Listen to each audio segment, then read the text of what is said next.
दरम्यान रोहिणी खडसे यांच्यासह कार्यकर्त्यांनी बोदवड पोलीस ठाण्यामध्ये ठिय्या मांडला।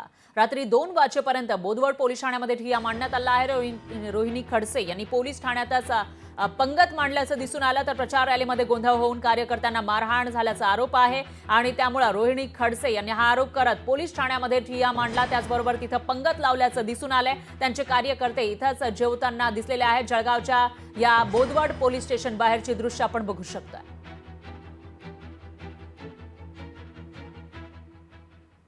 साधारण 9:30 पावणे 10 वाजता माझ्या काही कार्यकर्त्यांवरती त्यांना मारहाण करण्यात आली जलचक्र तांड्याला।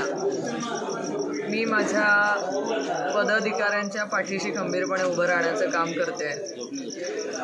तेव्हापासून त्यांना जी मारहाण झाली त्याच्यानंतर ते पोलीस स्टेशनला इथे तक्रार नोंदवायला आलेले आहेत। आमची नाहक एवढीच अपेक्षा आहे की ज्यांनी हल्ला केला किंवा ज्यांनी मारहाण केलेली आहे त्यांच्यावर कारवाई झाली पाहिजे, कारण आता ही या 4 दिवसात त्यांच्यावरती हल्ला मारहाण झाल्याची दुसरी घटना आहे।